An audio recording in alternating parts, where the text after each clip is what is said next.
పరిశుద్ధుడా, ప్రేమగల తండ్రి, సర్వోన్నతుడా, సర్వశక్తిమంతుడా, ఆశ్చర్యకరుడా, అద్భుతాలు చేయదేవా, నీకు వందనాలయా. ఈ చక్కటి విశ్రాంతి దినాన్ని తండ్రి చిన్న మందగా నీ సన్నిధిలో మేము చేరుకుని మిమ్మల్ని స్తుతించి మహిమపరచుట కొరకు మీరు మాకు ఇచ్చిన ఈ యొక్క ఆధిక్యతను బట్టి మీకు వందనాలు చెల్లిస్తున్నామయ్యా.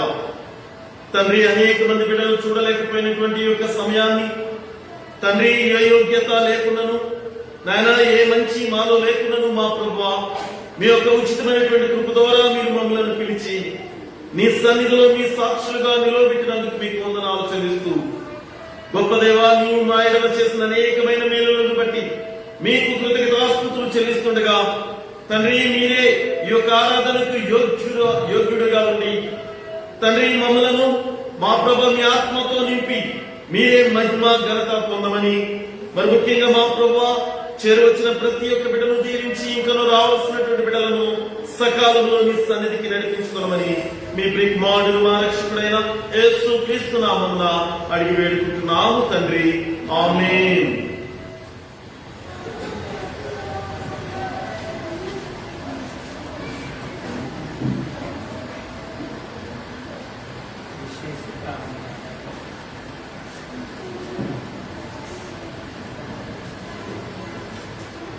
Okay, good morning and happy Sabbath.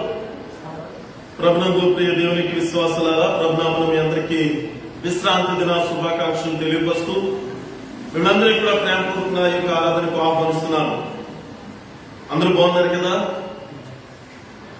దేవుని యొక్క మహాకృపాది ఈ రోజు మనందరం కూడా ఇంతటి చక్కటి ఆరోగ్యంతోనూ సజీవులుగా దేవుని సన్నిధిలో నిలబడి ఉంటాం. దేవునికి వందనాలు. ప్రభునందు ప్రియ దేవునికి విశ్వాసులారా, ఉన్న అనౌన్స్మెంట్స్ ఉన్నాయి, దయచేసి జ్ఞాపకం చేసుకోవాల్సిందిగా మనం చేస్తున్నాము. మొదటిగా వచ్చే వారం సబ్బాతు దినాన్ని మనం ఈ యొక్క 4వ త్రిమాసములో మనం ఉన్నాం కనుక సహజంగా ఎవ్రీ క్వార్టర్లీ కూడా త్రిమాసంలో మొదటి వారంలో కమ్యూనియన్, హోలీ కమ్యూనియన్ సర్వీస్ మనం కండక్ట్ చేస్తుంటారు. అయితే ఇక్కడ మనం లాలపేట సంఘంలో గత కొన్ని సంవత్సరాల నుంచి కూడా ప్రతి క్వార్టర్లీ కూడా సెకండ్ సాబత్, 2వ విశ్రాంతి దినాన్ని మనము దేవుని సన్నిధిలో ఆ యొక్క హోలీ కమ్యూనియన్ సర్వీస్ కండక్ట్ చేస్తాం. ఇది మనందరికీ తెలిసిన విషయమే కనుక దయచేసి వచ్చే విశ్రాంతి దినాన్ని మనందరం కూడా ఆ యొక్క ప్రభు యొక్క శరీర రక్తంలో మనందరము పాల్పంచుకోబోతున్నాం కనుక దయచేసి మిమ్మలను మీరు సరిచేసుకోండి.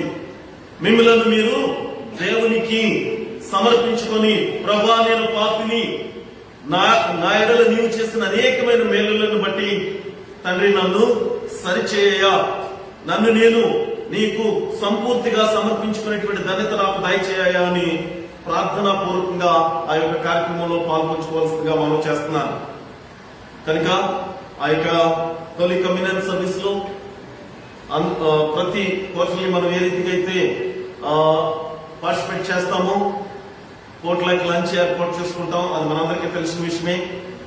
కాబట్టి ఆ విషయం అయితే మాత్రం మనకి ఈ యొక్క ఆరాధన అయిపోయిన తర్వాత మనం అది ఎలాగా కండక్ట్ చేద్దాం అనేటువంటిది ఒకసారి సంఘ పెద్దలు అలాగే నేను విశ్వాసులుగా మనం మరొకసారి దాని విషయమై ఒక నిర్ణయాన్ని తీసుకుందాం. ఎందుకంటే ప్రస్తుతం ఉన్నటువంటి దినాలలో మనందరం కూడా ఎవరికి వారు కుక్ చేసి తీసుకురావటమా, లేక అందరూ కూడా ఇక్కడే పార్టిసిపేట్ చేసుకుని ఒకరి తయారు చేసుకోవటమా అనేటువంటిది మనం ఆలోచించవలసిందిగా మనం చేస్తున్నాం. అదే రీతిగా వీక్ ఆఫ్ ప్రేయర్ కూడా దేవుని యొక్క మహాకృపను బట్టి ఈ మంత్ లో మనం ఏర్పాటు చేయాలని ఆశపడుతున్నాం. దాని నిమిత్తం కూడా ప్రార్థన చేయండి. దేవునిలో మనం ఎంతగా ఆత్మీయ బలాన్ని పొందుకోవాలి అంటే దేవుని నామాన్ని బట్టి మనందరము కూడా మరి ఎక్కువ ఉద్యమమైనటువంటి కార్యక్రమాల్లో మనం పాల్పంచుకొని దేవుని స్తుతించడానికి మనం సిద్ధపడదాం.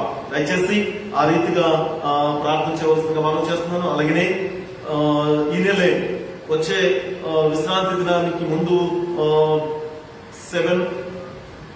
7th, 8th, 9th 3 days కూడా ఇంద్రేశం అనేటువంటి ప్రాంతంలో రివైవల్ మీటింగ్స్ జరుగుతున్నాయి కనుక ఆ యొక్క రివైవల్ మీటింగ్స్ బట్టి కూడా ప్రత్యేక ప్రార్థన చేయవలసిందిగా మనం చేస్తున్నాను. అక్కడ బోధిస్తున్నటువంటి దేవుని యొక్క వర్తమానాన్ని బోధకులు ఫస్ట్ శామ్యుల్ గారు, శామ్యుల్ పాల్ గారు, వారిని కూడా ప్రత్యేకంగా దేవుని ఆత్మతో నింపి ఆయన ఆ యొక్క మీటింగ్ లో చక్కటి వర్తమానం బోధించాలని ప్రార్థన చేయవలసిందిగా మనం చేస్తున్నాను. మరొకసారి మీ అందరికీ వందనాలు. అలాగే మనతో పాటుగా సూరత్ ప్రాంతం నుంచి ఈ మధ్య రావటం మళ్ళీ, ఎందుకంటే లాస్ట్ మంత్ లో నాతో మాట్లాడారు అక్కడ వారి బిడ్డలతో కలిసి. వారు కృష్ణమూర్తి గారు, మిసెస్ కృష్ణమూర్తి గారు, వారు కూడా ఉండటం చాలా సంతోషం. వారిని కూడా ప్రేమపూర్వకంగా ఆహ్వానిస్తున్నారు. అలాగే మన సంఘ విశ్వాసులు, సంఘ సభ్యుల్లోనే చాలా మంది ఇప్పుడు డ్యూటీలు చేయటం వలన కొన్ని విశ్రాంతి దినాలు అవసరం కాలేకపోతున్నారు, అటెండ్ అవ్వలేకపోతున్నారు. దయచేసి ప్రయత్నించండి. తప్పగా దేవుడు ఆ మార్గాన్ని సరళం చేస్తాడు. ముఖ్యంగా సునీత గారు, అలాగే వారి యొక్క సహోదరి సుజాత, అలాగే రాధిక గారు, మీరందరూ ఉండటం చాలా సంతోషం.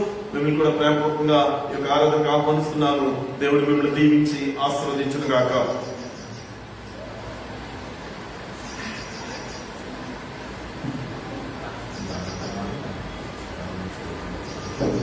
హ్యాపీ సాబత్ అందరికీ. మనం అందరూ లేచి నిలబడినట్లయితే సాంస్కృతిక నుంచి 6వ పాట పాడుతాం.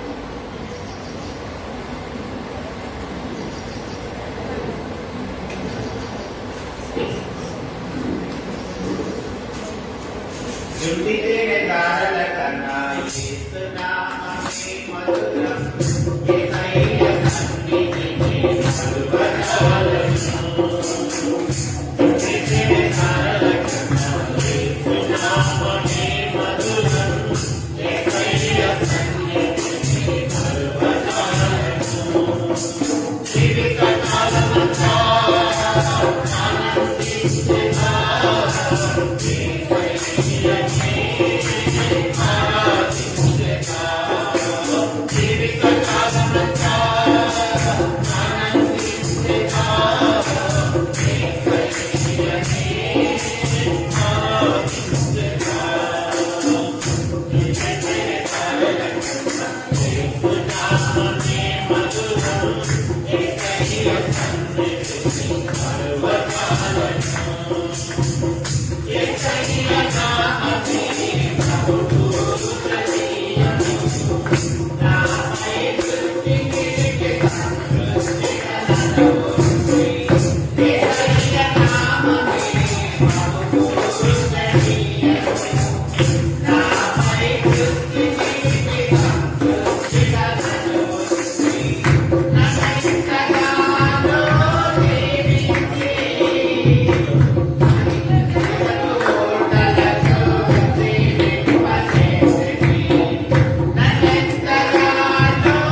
ధ్యానించుకోవడానికి గాను మనం ఎంచుకున్న వాక్యం రోమా 3వ అధ్యాయము 23వ వచనం.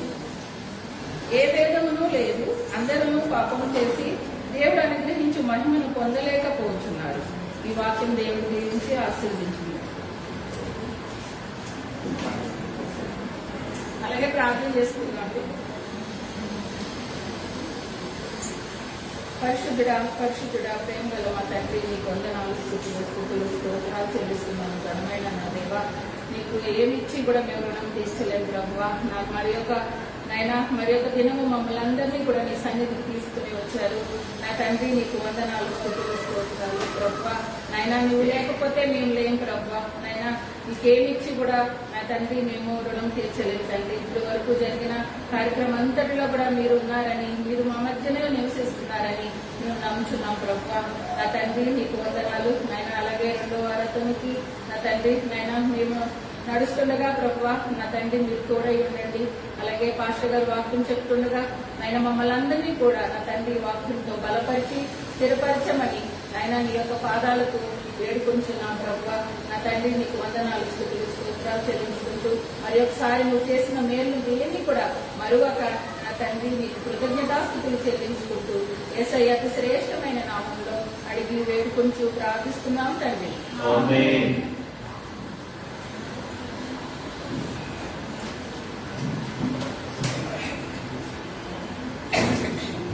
Happy Sabha all of you. ద్వితీయోపదేశకాండము 16వ అధ్యాయము 17వ వచనము. ద్వితీయోపదేశకాండం 16వ అధ్యాయం 17వ వచనము. వారి వృత్తి చేతులతో యెహోవా సన్నిధిని కనపడక నీ దేవుడైన యెహోవా నీకు అనుగ్రహించిన దీవెన చొప్పున ప్రతి వాడును తన శక్తి కొలదీయవలెను. మరొకసారి, వారు వట్టి చేతులతో యెహోవా సన్నిధిని కనపడక నీ దేవుడైన యెహోవా నీకు అనుగ్రహించిన దీవెన చొప్పున ప్రతి వాడును తన శక్తి కొలదీయవలెను. మనందరము దేవునికి కానుకలు, దశాంశ కానుకలు సమర్పించుకున్నాం. ఇటు సమయంలో మన మధ్యలో ఉన్నటువంటి యవనస్తులు ప్రేమసాగర్ వచ్చి ఒక ప్రత్యేక గీతాన్ని ఆలపించవలసిందిగా కోరుచున్నాం.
ప్రార్థన చేసుకున్నాం. మహోన్నత మహాగణుడ యేసయ్య స్తోత్రం నాయన తండ్రి ప్రభా. ఇగో తండ్రి నీ సన్నిధికి ఒట్టి చేతులతో రాక నీ బిడ్డలు ప్రభా వారికి దీవెన చొప్పున శక్తి కొల చొప్పున దశాంశ కానుకలు సమర్పించున్నారు తండ్రి. స్తోత్రం నాయన. ఈ కానుకలు ఈ దశాంశ కానుకలు నీ సేవలు విస్తరించటంలో నీ సేవలు ప్రపంచ నలుమూల విస్తరించటంలో నాయన మీరే సద్వినియోగపరచమని తండ్రి. స్తోత్రం నాయన.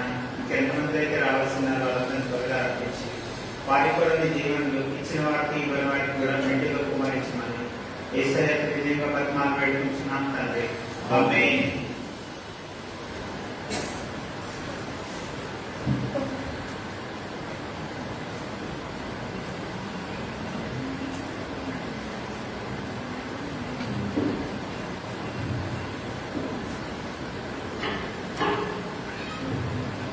ఓకే, చక్కటి పాట అండి. యవన బిడ్డల కొరకు పాడినటువంటి యవనస్తుడు ప్రేమ్ సాగర్ బట్టి ప్రత్యేకంగా దేవునికి వందనాలు చెల్లిస్తున్నాను. అవునండి, ఎందుకంటే మన యొక్క జీవితం ఎలాంటిదో, ఆ జీవితం ఎంత విలువైనటువంటిదో దాన్ని మనం ఎలా సద్వినియోగపరుచుకుంటున్నామో తెలియపరచడం చాలా సంతోషం. యవన ప్రాయం చాలా ప్రయోజనకరమైనది కాబట్టి ఆ యొక్క సమయాన్ని మనం ఎంత ప్రయోజనకరంగా అంటే మనము దానిని ఉపయోగించుకున్న కొద్దీ దేవుల్లో మరి ఎక్కువ బలపడటానికి అవకాశం మనకు దొరుకుతుంది. కాబట్టి చక్కటి పాట పాడినటువంటి యవనస్తుని బట్టి దేవునికి వందనాలు చెల్లిస్తున్నాను. అదే రీతిగా సంఘమంతా కూడా ప్రారంభ పాట, అదే రీతిగా ఈ యొక్క కార్యక్రమాన్ని సపోర్ట్ కార్యక్రమాన్ని నడిపించినటువంటి బిడ్డలను బట్టి వీరందరికీ కూడా ప్రత్యేక ధన్యవాదాలు తెలియపరుస్తూ మరొక పర్యాయము మిమ్మల్ని ప్రేమపూర్వక ఈ యొక్క ఆరాధనకు ఆహ్వానిస్తున్నాను. దేవుడు మిమ్మల్ని దీవించి ఆశీర్వదించును గాక.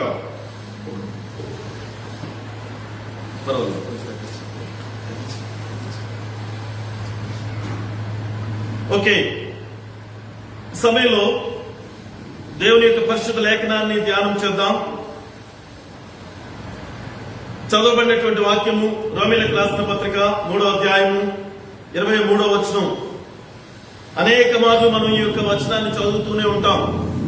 ఏ భేదమును లేదు, అందరూ పాపము చేసి దేవుడు అనుగ్రహించు మహిమను పొందలేకపోతున్నారు.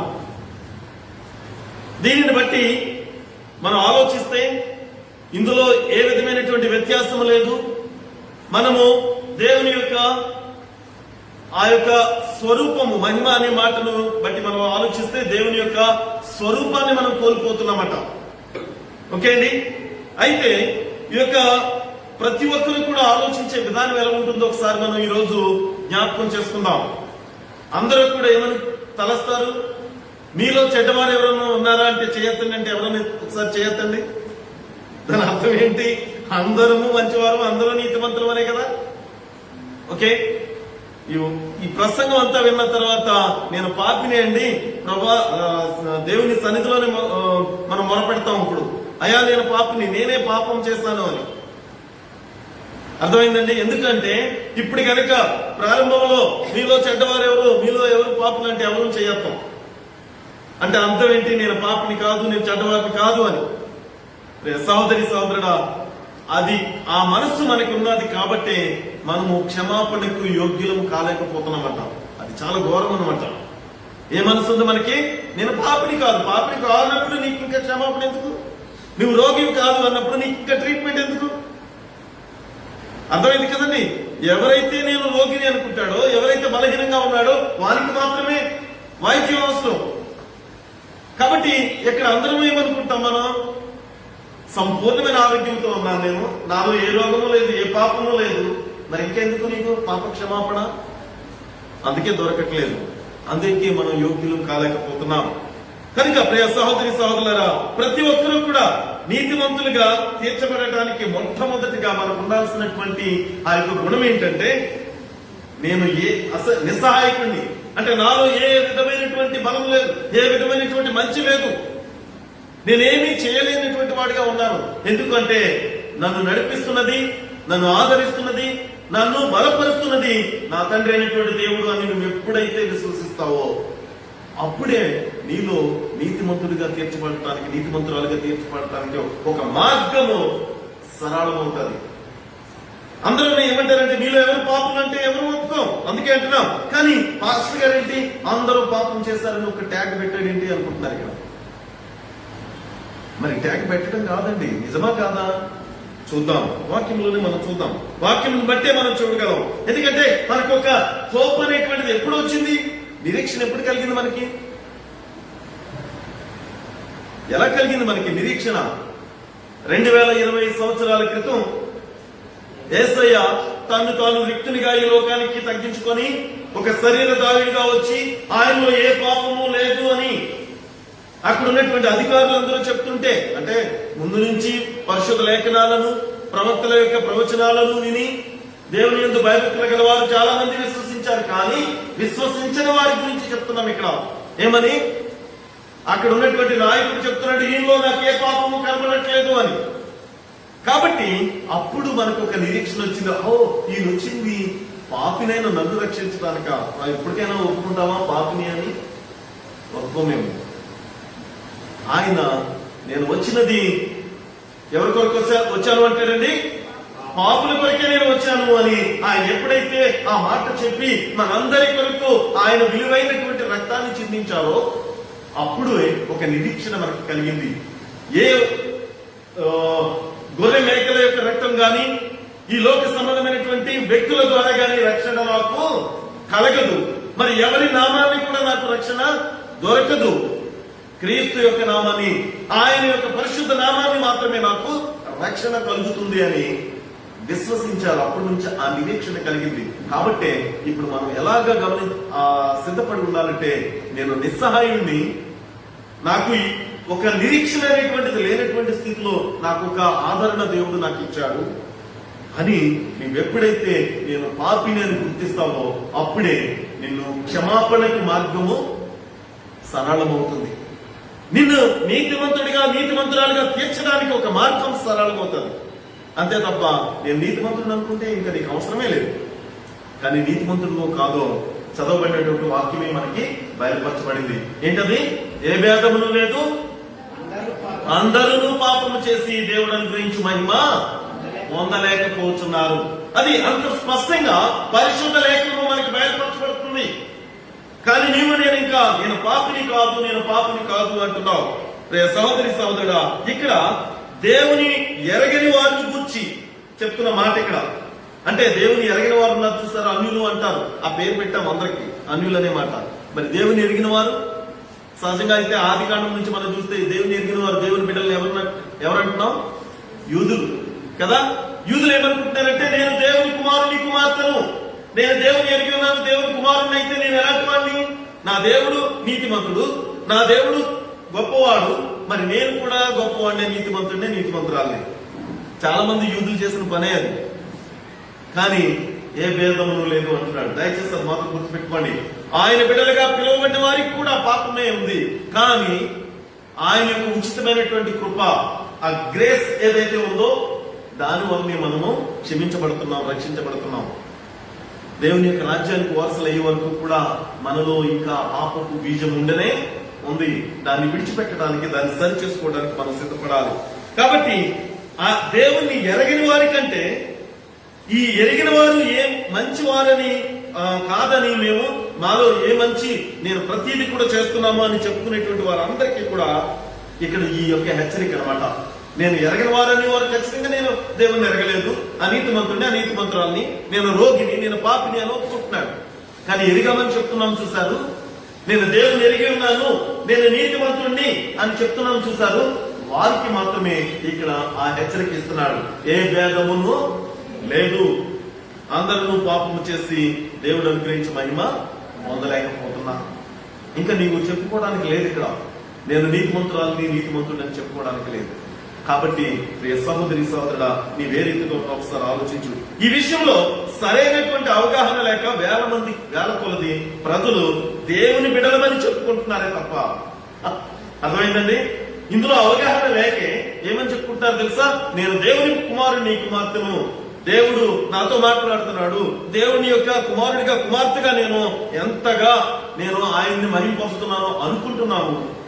కానీ ప్రియ సహోదరి సహోదరులారా, వారు అపవాది బిడ్డలేనంట. ఎందుకంటే ఎప్పుడైతే అలా అనుకుంటామో, నేను నీతిమంతుడిని అనుకుంటాం కదా, నేను నీతిమంతురాలను అనుకుంటాం కదా, అప్పుడు వారందరూ కూడా అపవాది బిడ్డలేనంట. ఎందుకంటే వారిలో ఏ భేదము లేదు, అందరూ పాపం చేసి దేవుడు గురించి మహిమ పొందలేకపోతారు. కాబట్టి మనం ఇక్కడ ఈ యొక్క సొంత క్రియలపై ఆధారపడ్డారు వాళ్ళు. ఇది నా నీతి, ఇదిగో నా మంచితనం అని అనుకుంటున్నారు. కాబట్టి వారు దేవుని యొక్క బిడ్డలు కాలేకపోతున్నారు, చెప్పుకోవడానికి మాత్రమే. దేవుడు ఎప్పుడు కూడా మంచి కార్యాలు కోరుతాడు, అవునా కదండి? దేవుడు మంచి చేయమంటాడు, దేవుడు చెడ్డ కార్యాలు చేయమని అసలు ఎవరిని కోరడు. కానీ నీ ఆ క్రియల ద్వారా మనం మంచివాడు అవ్వవు, అవునా? నువ్వు మంచి చేసినంత మాత్రాన మంచివాడు అయిపోవు, నీతిమంతురాలు అయిపోవు, నీతిమంతుడు అయిపోవు. దేవుని యొక్క ఉచితమైనటువంటి కృప ఉంటేనే, ఆయన యొక్క శక్తి ద్వారా మాత్రమే తనంతట తాను ఏ రీతిగా కూడా మనిషి, ఎందుకంటే నీతిమంతుడు కాలేడు, వాళ్ళు పుట్టడమే పాపంలో పుట్టారు. వారు చేస్తున్న క్రియలు మనం అనుకుంటున్నాం, కానీ మీ నీతి ఎలాంటిది అంటాడు? మురికి గుడ్డతో సమానం అంటున్నప్పుడు మరి నీవు నేను నీతిమంతులమని ఎలా చెప్పుకోగలుగుతాం? నీవు నేను నీతిమంతులమని ఎలా చెప్పుకోగలుగుతాం? కాబట్టి ప్రియ సహోదరి సహోదరుడా, నీ అంతటా నీవు, నా అంతటా నేను నీతిమంతులు కాలేను. తండ్రి అయినటువంటి దేవుని యొక్క సహాయం ద్వారా, యేసు క్రీస్తు యొక్క మాట, ఆ నీతి మాత్రమే మనల్ని నీతిమంతులుగా తయారు చేయగలదు, నిర్ణయించగలదు, నియమించగలదు. కాబట్టి నీవు ఎప్పుడు నీ మీద నీవు ఆధారపడకు. రోమీయులకు రాసిన పత్రిక 1వ అధ్యాయం, రోమన్స్ చాప్టర్ 1 వర్సెస్ 16-17. సువార్తను గూర్చి నేను సిగ్గుపడువాడను కాను, ఎలయనగా నమ్ము ప్రతివానికి మొదట యూదునికి గ్రీసు దేశస్థునికి కూడా రక్షణ కలుగు చేయుటకు అది దేవుని శక్తి అయి ఉన్నది. అదేంటండి ఈ మాట చదువుతాడు, దయచేసి 17 చదవండి. ఎందుకనినా నీతిమంతుడు విశ్వాసము మూలముగా జీవించునని వ్రాయబడిన ప్రకారము విశ్వాస మూలముగా అంతకంతకు విశ్వాసము కలుగునట్లు దేవుని నీతి దాని యందు బయలుపరచబడుతుంది. ఎవరి నీతి ఇది? దేవుని నీతి మాత్రమే. నీవు నీతిమంతురాలుగా నీతిమంతులుగా చెప్పుకోవద్దు ఎప్పుడు కూడా. ఎందుకంటే దేవుని యందు విశ్వాసం కలిగి నువ్వు జీవిస్తున్నప్పుడు నీవు చేస్తున్న మంచి క్రియ అది నీకు నీతిగా ఎంచబడట్లేదు, కానీ దేవుడు నీ ఎడల కృపా కనికరాన్ని చూపించాడు కాబట్టి. అంతే. చాలా మంది అనుకుంటారు, నేను చాలా సహాయం చేస్తానండి, నేను చాలా మంచి కార్యాలు చేసేస్తున్నానండి అని నువ్వు అనుకుంటున్నావేమో. అలా అనుకున్నట్లయితే ఆ పేద విధవరాలు వేసిన కానుక గొప్పదని చెప్పడానికి కారణము, అక్కడ ధనవంతులు వేసిన కానుక బహు కొంచెమే అని చెప్పడానికి కారణం ఏంటి? అక్కడ ఆమె హృదయాన్ని దేవుడు అక్కడ చూశాడు, వీళ్ళ హృదయాన్ని దేవుడు చూశాడు. వీరు కొంత వారి యొక్క ధనములో, వారి యొక్క గృహాలలో, వారి యొక్క ధన నిధిలో దాచుకొని కొంత మాత్రమే దేవునికి సహాయం చేశారు. అది కట్లు వేసి ఉండొచ్చు, బస్తాలు వేసి ఉండొచ్చు, ఎందుకంటే దానికంటే అధికంగా వారి యొక్క ఉంది. కానీ ఆ పేద విధవరాలకు ఉన్న ఆ యొక్క హృదయం ఎలాంటిదంటే తన జీవనమంతయు వేసేస్తుందట. అది ఎంత 2 కాసులే కావచ్చు, లేక 2 లక్షలు అవ్వచ్చు, 2 కోట్లు అవ్వచ్చు, కానీ ఆమె జీవనం అంతా వేసేస్తుందట. అక్కడ ఆమెకి ఇంకా వేరే ఏమీ లేదండి, ఆమెకు ఇంకా వేరే ఏమీ లేదు. మన పాస్టర్ గారు అడుగుతుంది, మరి అక్కడ ఏ యూట్యూబ్ లో చూసిందో చాలాసార్లు చెప్పాము ఈ మాట. కోల్గేట్ అధినేత మనకి పేస్ట్లు ఇవన్నీ ఇప్పుడు టూత్ పేస్ట్లు, టూత్ పౌడర్స్ అన్ని కూడా యూజ్ చేస్తున్నాం కదా, ఆ కంపెనీ అధినేత పాస్టర్ గారు చెప్పింది 90% దేవుని యొక్క పని కొరకును 10% మాత్రమే ఆయన యొక్క కుటుంబం కొరకు వాడుకుంటాడంట కదండి. అది యూట్యూబ్ లో చూసానని చెప్పింది. ఇది చాలాసార్లు చెప్పాం ఈ మాట, నిజమే అది. ఆయన సాక్ష్యం ఇచ్చాడు. 10% సహజంగా దేవుని యొక్క పని కొరకు ఉపయోగించాలి. అంటే మనకి పరిశుద్ధ గ్రంథం నుంచి చెప్పండి మాట చూస్తే, మీకు ఇచ్చిన దాంట్లో మీ సర్వ సంపదలో 10% మాత్రం దేవుని యొక్క పరిచర్య కొరకు వాడండి, మిగిలిన 90% మీ యొక్క అవసరతల కొరకు మీరు ఉపయోగించుకోండి అని దేవుని యొక్క పరిశుద్ధ లేఖనం చెప్పబడింది. కానీ ఆయన 90% దేవుని యొక్క పరిచర్య కొరకును 10% తన కుటుంబం కొరకు వాడుకుంటుంటే ఈ రోజు ప్రపంచ యావత్తులో కూడా ఒక ఉన్నతమైనటువంటి బిజినెస్ మ్యాన్ గా చక్కటి పేరు తెచ్చుకున్నటువంటి అధినేతగా ఉన్నాడా లేదా? ఎందు నిమిత్తం ఆయన ఏమైనా దిగజారిపోయాడా? ఆయన ఏమైనా బలహీన పడిపోయాడు? ఆయనకి ఏమైనా అంటే ఏ కొదువ ఆయనకి కలిగింది ఒకసారి మనం ఆలోచించాలి.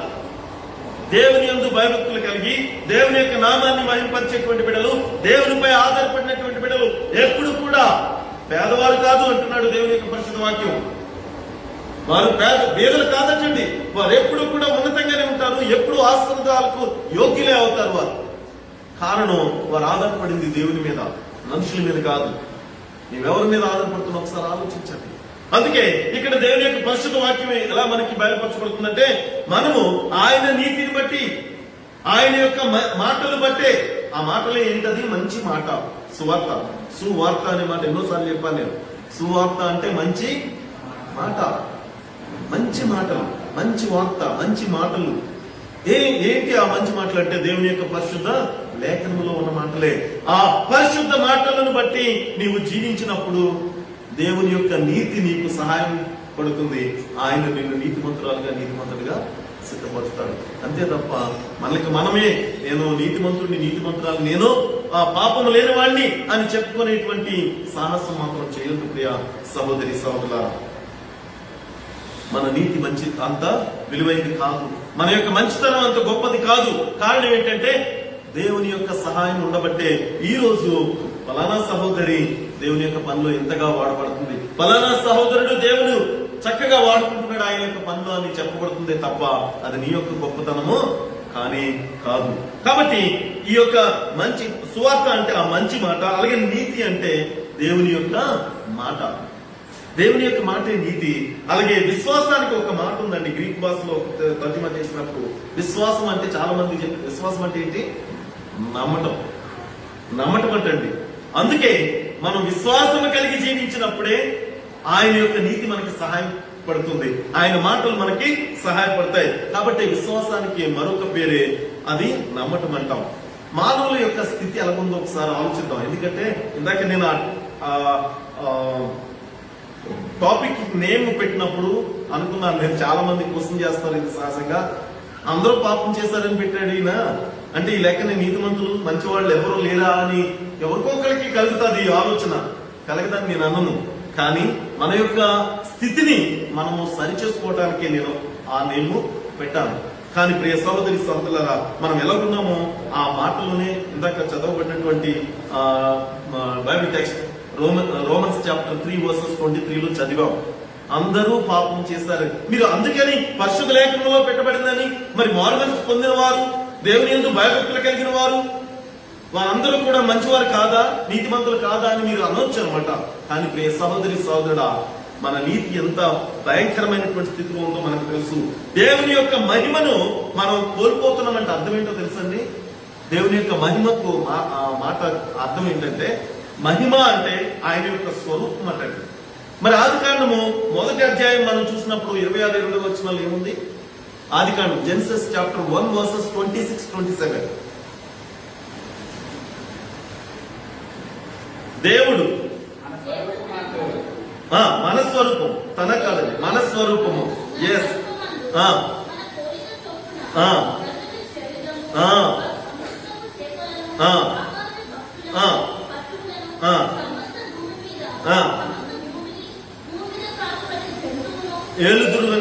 ఏలుదురు గాక అని పలికెను.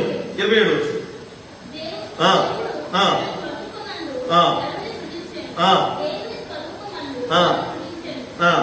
స్త్రీని గాను పురుషుని గాను సృజించెను వారిని.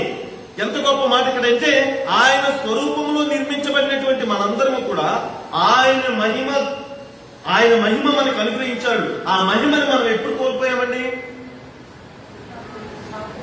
అదే ఇప్పుడది ఆజ్ఞాతి క్రమమే. అప్పుడే ఎక్కడది? Garden of Eden. అక్కడే ఏదైనా వనంలోనే కోల్పోయాం. ఆది తల్లిదండ్రులుగా వారి బిడ్డలుగా మనందరం కూడా జన్మించి మనం మరి యొక్క పాపంలోనే మనం ఉన్నాం. మీరు చెప్పినట్టుగా తర్వాత ఆజ్ఞ అతిక్రమిస్తున్న ప్రతిసారి కూడా మనము పాపంలో పడిపోతూనే ఉన్నాం. అందుకే పాపం అంటే ఏంటంటే ఆజ్ఞాతిక్రమమే పాపము అన్నారు. కాబట్టి దేవుని యొక్క మాట వినకపోవటమే పాపము, ఆయన మాటే నీతి. ఆ నీతిని మనం కోల్పోతున్నామంటే ఆయన యొక్క స్వరూపం, ఆయన మహిమను మనం కోల్పోతున్నాం. అది ఆయన మహిమను మనకి ఇచ్చాడండి. ఆయన బిడ్డలుగా ఉండటం అంటే ఆయన స్వరూపంలో మనల్ని నిర్మించి ఆయన ఏదైనా మన ఆది తల్లిదండ్రులైనటువంటి ఆదామావుతో ఆయన తిరుగుతుంటే అక్కడ అసలు ఎంత ఆనందించేవారు వారు. ఆ చల్లటి పూట సాయంకాల సమయంలో వారు ఆనందించేవారు. ఎందుకంటే ఆ మహిమ కలిగి ఉన్నారు కాబట్టి. అక్కడ ఎప్పుడైతే అది కోల్పోయామో పాపం ద్వారా మనం ఇంకా కలిగినటువంటి శ్రమ, శారీరకమైనటువంటి శ్రమ, ఆ ప్రసంగం ఎన్నోసార్లు చేస్తాం. మనం ఎప్పుడైతే దేవుడి నుంచి దూరం అయిపోయామో వాంటెడ్లీ మనం కావాల్సుకొని శ్రమలు కొని తెచ్చుకున్నామండి. శ్రమలే తెచ్చుకుంటున్నాం. ప్రియ సహోదరి సహోదరుడా, నీవు ఇప్పుడున్నటువంటి ఈ యొక్క పరిస్థితుల్లో కూడా నీవు దేవుని యొక్క మహిమను కోల్పోతున్నావు. దయచేసి జ్ఞాపకం చేసుకో. ఆయన యొక్క నీతిని కోల్పోతున్నావు. కాబట్టి మనము అందరము కూడా పాపం చేశాం, దేవుని యొక్క మహిమను కోల్పోతున్నాం. ఆ పాపము నుండి మనము పశ్చాత్తాపడినప్పుడు, ఆ పాపము నుండి మనము క్షమించబడినప్పుడు మాత్రమే తిరిగి మళ్ళీ దేవుని యొక్క స్వరూపంలోనికి మనం మార్చబడతాం. దేవుని యొక్క మహిమా స్వరూపంలోనికి మనం మార్చబడతాం. అప్పుడే ఆయన రెండవసారి వచ్చినప్పుడు ఆయనతో ఆయన యొక్క నీతి రాజ్యానికి వారసులు అవ్వగలుగుతాం. లేకపోతే నువ్వు ఎంత ప్రయత్నించినా, నువ్వెన్నో దాన ధర్మాలు చేసినా, నువ్వెన్నో గొప్ప గొప్ప మంచి కార్యాలు చేస్తానని చెప్పుకున్నా అది నీకు ప్రయోజనకరం కాదు. కారణం ఏంటంటే నీ మంచితనం ఆ మంచి క్రియలు బట్టి రాదు. దేవుని మీద ఆధారపడినప్పుడు మాత్రమే, దేవుని యందు భయభక్తులు కలిగినప్పుడు మాత్రమే అది నీకు సాధ్యమవుతుంది. మొదటి కొరింథీయులకు రాసిన పత్రిక 11వ అధ్యాయము 1 Corinthians chapter 11 verses 7 7వ వచనాన్ని మనం చూసినట్లయితే, పురుషుడైతే దేవుని పోలికయు మహిమయునై ఉన్నాడు గనుక తల మీద ముసుగు వేసుకొనకూడదు కానీ స్త్రీ పురుషుని మహిమై ఉన్నది కనుక అది. ఒక నిమిషం ఇక్కడ, ఎందుకంటే తల మీద ముసుగు ఎందుకు వేసుకోవాలనే దాని మీద వచ్చింది ఈ టాపిక్. చాలా మంది ఎందుకు వేసుకోవాలి? దేవుని యొక్క మహిమ కలిగి ఉన్నటువంటి పురుషుడు వేసుకోకూడదు, కానీ దేవుని యొక్క మహిమ అంటే పురుషుని యొక్క మహిమ కలిగి, ఎందుకని పురుషుని యొక్క పక్కటంపులోంచి తీయబడినటువంటిది కాబట్టి నారి పురుషుడికి లోబడి ఉండాల్సినటువంటి పరిస్థితి ఉంది. ఆ పురుషుడు ఆ స్త్రీని ప్రేమించాల్సినటువంటి అవసరత ఉంది ప్రియ సహోదరి సహోదరుల. కాబట్టి మనం ఈ మహిమ గురించి మనం మాట్లాడుతున్నప్పుడు నీవు దేవుని యొక్క మహిమ కలిగి ఉన్నావు, అది పోగొట్టుకున్నావు, తిరిగి మళ్ళీ దాన్ని సంపాదించుకోవడానికి సిద్ధపడు. నువ్వు ఎలా ఉన్నావు అనేటువంటిది ఒకసారి నీవే మనం ఆలోచించాల్సినటువంటి అవసరత.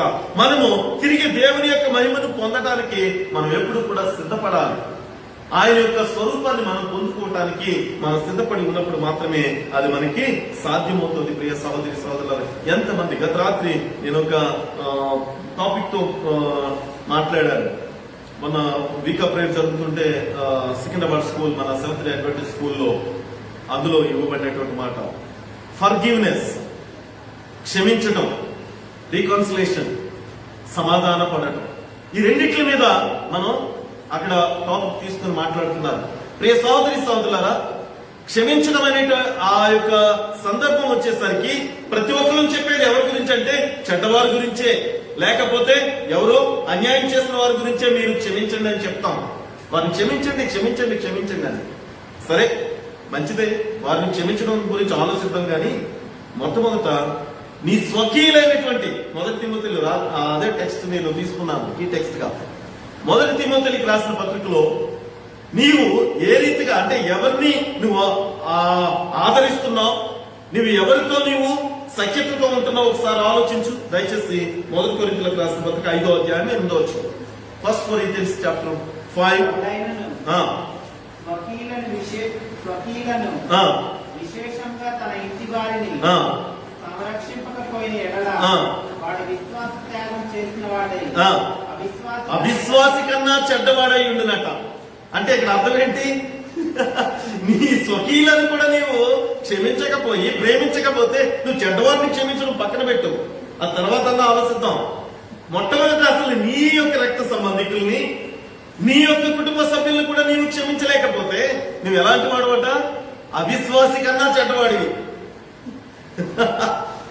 అంటే అప్పుడు అడిగాను అనుకుంటండి. ఇప్పుడు అదే ప్రశ్న మిమ్మల్ని కూడా అడుగుతున్నాను నేను ఇప్పుడు. రక్త సంబంధికులు, కుటుంబ సభ్యులు అంటే ఒకసారి ఆలోచించండి. ఎవరది? మొట్టమొదటిగా భార్య, భర్త, తర్వాత బిడ్డలు, తోడబుట్టిన వారు, లేకపోతే ఇలాగా కదా బంధువులు అంటే కుటుంబ సభ్యులు అంటే అదే కదా. అంటే మొట్టమొదటిదే మనం ఆలోచించినప్పుడు భార్యాభర్తలు వీళ్ళిద్దరు భార్యాభర్త ఎలాగండి? వీళ్ళిద్దరు ఇద్దరా? వాక్యం ఏమని చెప్పబడుతుంది మనకి? ఏక శరీరం అని చెప్పబడుతుంది కదా, ఒకరే అని చెప్పబడుతుంది కదా. నీ భార్యను నువ్వు ఎన్నిసార్లు హృదయపూర్వకంగా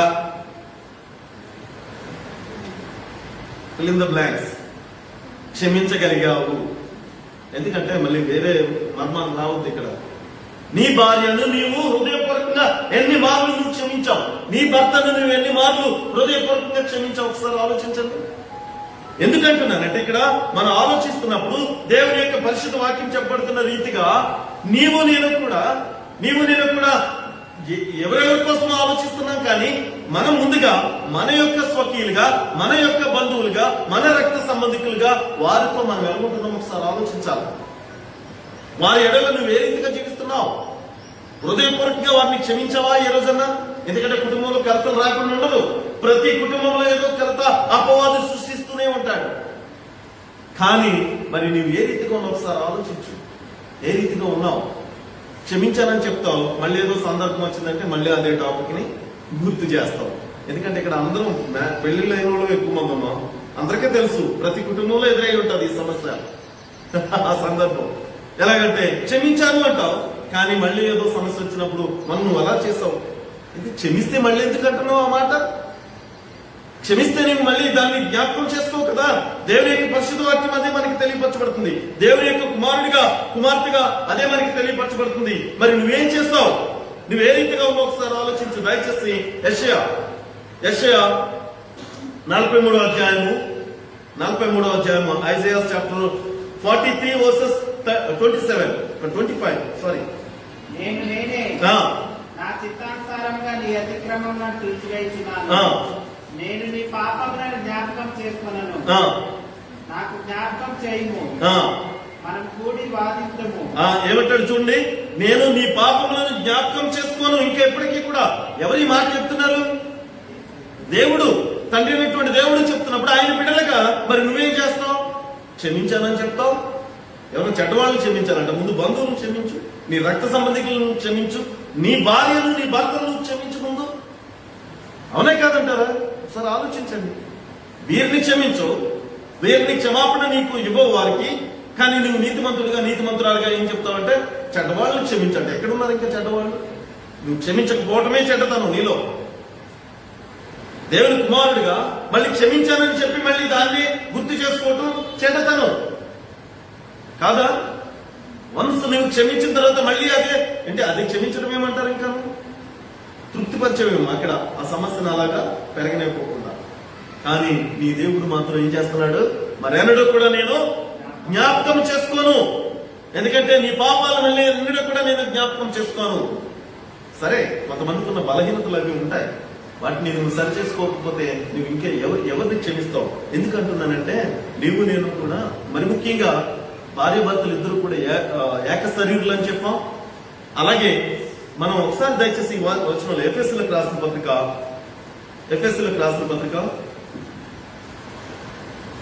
4వ అధ్యాయం 25వ వచనం. Ephesians chapter 4 versus 25, 26, 27. ఒకరికొకరము అవయములై ఉన్నాము కనుక మీరు అబద్ధమాడుట మాని ప్రతి వాడును తన పొరుగువానితో సత్యమే మాట్లాడాలి. ఒక నిమిషం అండి. ఎలా మనమే అవయవాలుగా ఉంటే క్రీస్తు శరీరంలో, మరి భార్యాభర్తలు ఇద్దరు వాళ్ళిద్దరి పరిస్థితి ఏంటి? వాళ్ళిద్దరూ ఏక శరీరం అన్నారు అక్కడ. ఇంకా మరి అలాంటప్పుడు వారు చేస్తున్నటువంటి క్రియలలో ఎంత యథార్థత ఉందో ఒకసారి ఆలోచించండి. ప్రతి ఒక్కరు కూడా సింపుల్ గా క్రైస్తత్వం, క్రైస్తవులు అని మనం చెప్పుకుంటూ ఎన్నో మాటలు చెప్తూ మనం ఏం చేస్తున్నామంటే మన తండ్రి అనేటువంటి దేవుని యొక్క మార్గము, ఆ క్రైస్తత్వానికి మనం విరోధులుగా తయారవుతున్న విరోధులుగా ప్రియ సహోదరి సహోదరులు. కాబట్టి దేవుని యొక్క పరిశుద్ధ వాక్యం మనకి బయలుపరుస్తున్న గొప్ప మర్మం ఏంటంటే మనందరము కూడా క్రీస్తు అనేటువంటి ఆ యొక్క శరీరంలో, ఆ బాడీలో అవయవాలుగా మనం ఉన్నప్పుడు మనం ఎలా ఉండాలంట? ప్రతివాడు కూడా తన పొరుగువాడితో సత్యమే మాట్లాడవలను, కోపపడు గాని, అంటే నీ పక్కవాడితో నీ పొరుగువాడితో కోపపడు గాని పాపం చేయొద్దు అంటున్నాడు. మరి నీ భార్యతో, నీ భర్తతో, నీ పక్కవాళ్ళ గురించి ఆలోచిస్తున్నావా? వాళ్ళ మీదే పొరుగువారు అంటే కోపపడు గాని పాపం చేయకు అంటున్నావు అని ఉంది ఇక్కడ. మరి నీ సొంత శరీరము, నీ యొక్క శరీరంలో సగభాగమైనటువంటి నీ భర్త, నీ భార్య ఎడల నువ్వు వెలగొట్టున్నావు. కోపడు. కోపం ఎందుకు రాదు? సరిగ్గా టయానికి నీళ్లు తేలేదు, మంచి నీళ్ళు అవుతుంటే ఇవ్వలేదాను, కూరలో ఉప్పు ఎక్కువ వేసిందను, లేకపోతే ఆయన నువ్వు అడిగింది ఏదో కొనలేదాను, ఏవో ఉంటాయి. ఆ సందర్భంలో కోపం వస్తుంది, లేకపోతే కొన్ని గట్టి గట్టిగా ఏదో మాట్లాడుకుంటావు. కానీ ఏం చేయొద్దు? పాపము చేయకు. అది ఆ మాట అదే మనకి. కోపపడు గాని పాపము చేయకుడి, సూర్యుడు అస్తమించే వరకు మీ కోపము నిలిచి ఉండకూడదు. అది క్షమించడం అంటే ఇవి కలగాలండి. ఈ క్షమాపణ ఉన్నప్పుడు మాత్రమే. పాపం చేస్తున్నామంటే పాపం చేయలేదంటే కాదు, పాపం చేస్తున్నాం మనం. ఎలాగా? ఇలాంటివన్నీ కూడా చిన్న చిన్న వాటిలో కూడా మనం దేవునికి అవిధేయులుగా జీవిస్తున్నాం. సూర్యుడు అస్తమించే వరకు మీ కోపము నిలిచి ఉండకూడదు.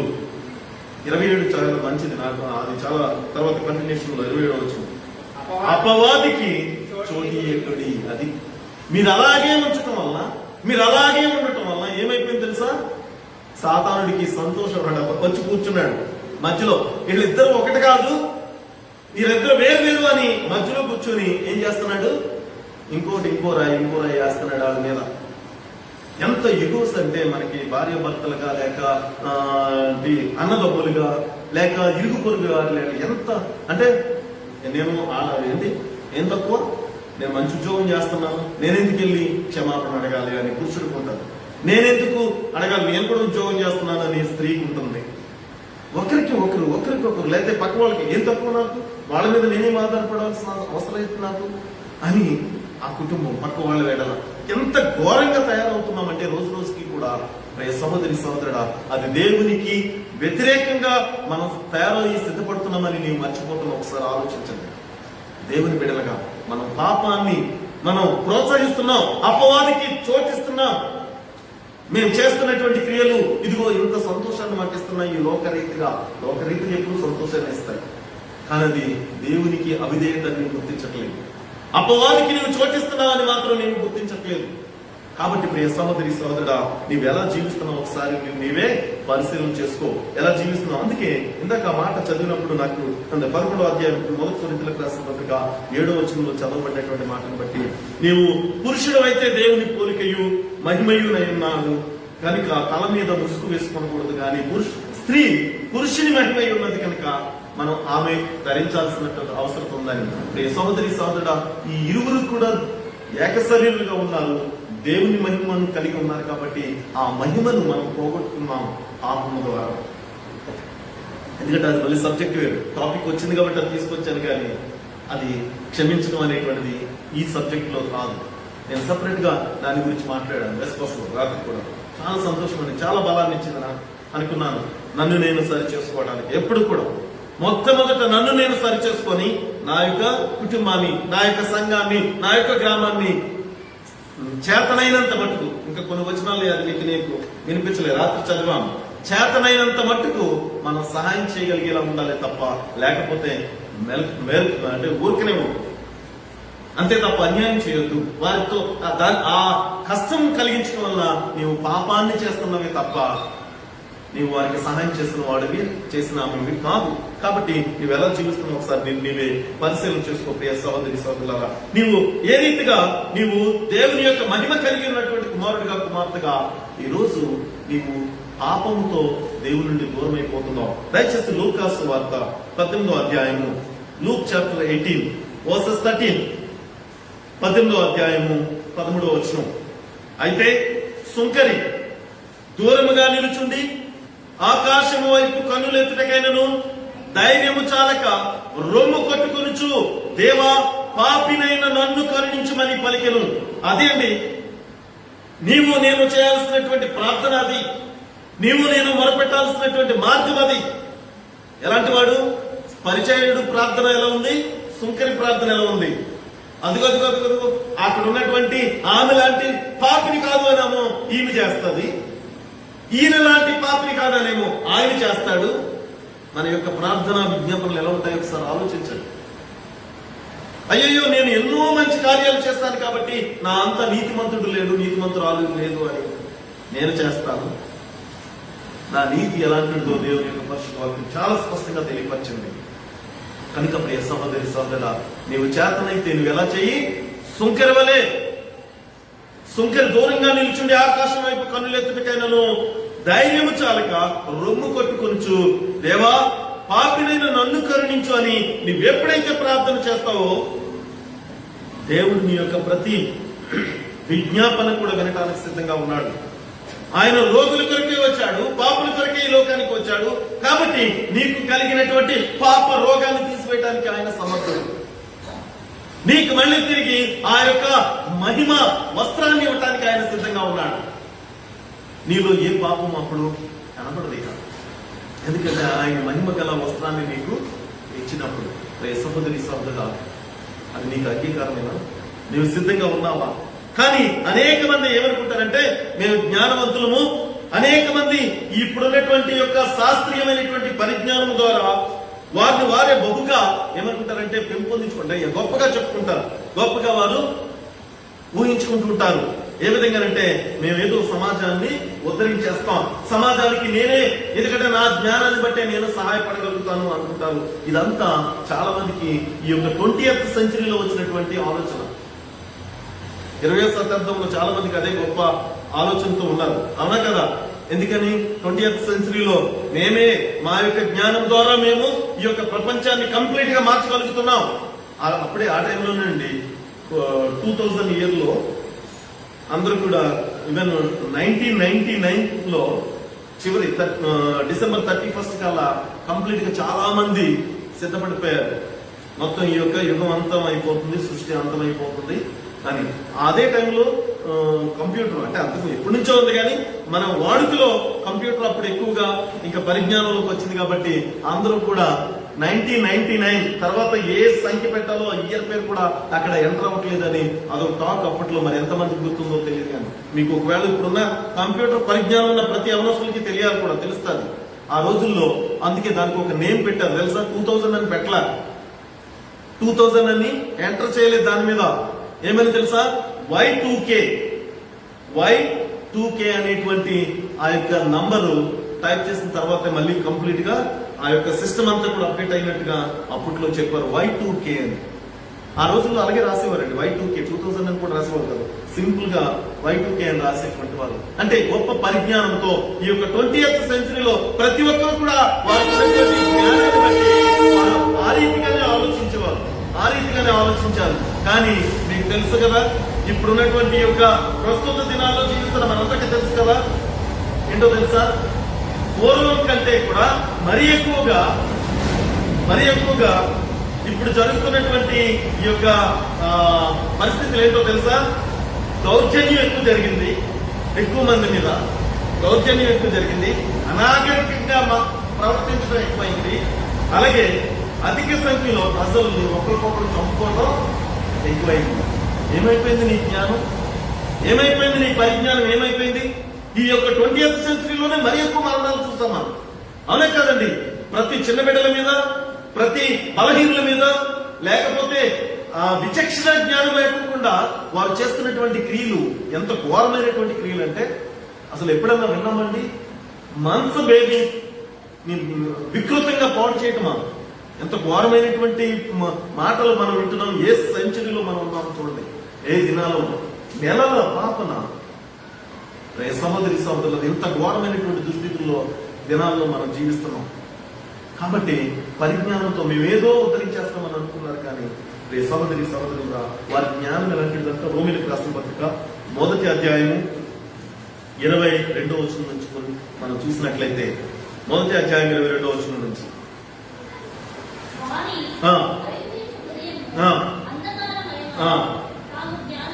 తాము జ్ఞానులమని చెప్పుకొనుచు బుద్ధిహీనులైరి. ఎలా ఉన్నారంట మనుషులండి? మేము చాలా జ్ఞానవంతులమని చెప్పుకొని చివరికి బుద్ధిహీనులు అయిపోయి ఉన్నారు. ఓకేమ్మా. వారు అక్షయుడకు దేవుని మహిమను క్షయమగు మనుషుల యొక్కయు పక్షుల యొక్కయు చతుష్పాద జంతువుల యొక్కయు పురుగుల యొక్కయు ప్రతిమా స్వరూపంగా మార్చేస్తారట. చివరికి వీరి జ్ఞానం ఎంత గొప్పగా ఉందో చూసారా? వీళ్ళ గొప్ప జ్ఞానం ఎలా ఉంది అంటే ఐడల్ వర్షిప్ అనమాట, విగ్రహారాధన వైపు వెళ్ళిపోయింది ఇదంతా. వారి జ్ఞానం ఏ రీతిగా ఉందంటే మరి ఎక్కువ విచక్షణ జ్ఞానం కోల్పోయి అనాగరికంగా తయారైపోయి చివరికి ఎలా తయారయ్యారంటే ఈ యొక్క జంతువులకి పక్షులకి ఈ పురుగుల యొక్క ఆ రూపాలన్నింటినీ కూడా పెట్టుకొని ఆ రూపమే మమ్మల్ని రక్షిస్తుంది. అది సజీవుడైనటువంటి యేసయ్య ఈ లోకానికి వచ్చి తను తాను రిక్తునిగా తగ్గించుకుని ఏ పాపం లేకుండా మనందరి కొరకు సిలువపై తన ప్రాణాన్ని బలిగా అర్పిస్తే నీవు నేను మాత్రం ఏం కోరుకుంటున్నావు? ఇదిగో ఈ విగ్రహం, ఇదిగో ఈ యొక్క రూపం నన్ను రక్షిస్తుంది అనుకుంటున్నాం. ఓకే.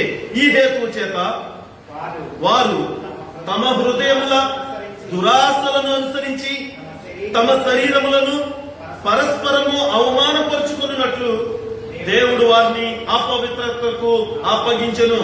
అట్టి వారు దేవుని సత్యమును అసత్యములకు మార్చి ఏం చేస్తారంటే వీళ్ళంతానండి దేవుని యొక్క సత్యవాక్యాన్ని అసత్యానికి మార్చేస్తున్నారు. వాళ్ళకి నచ్చిన రీతిగా చెప్తున్నారు. వాళ్ళకి నచ్చిన ఇదే జ్ఞానం పెరిగింది. నేనైతే ఎందుకంటే ఈ 20th సెంచరీలో పెరిగిన జ్ఞానం ఏంటో తెలుసా?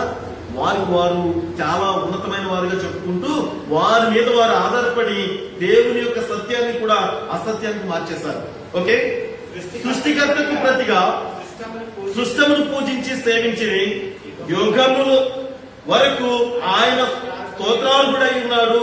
ఆమె అందువలన దేవుడు అప్పగించను. వారి స్త్రీలు సైతము స్వాభావికమైనటువంటి ధర్మమును విడిచి స్వాభావిక విరుద్ధమైన ధర్మమును అనుసరించి అటువలే పురుషులు కూడా స్త్రీ యొక్క స్వాభావికమైన ధర్మమును విడిచి పురుషులతో పురుషులు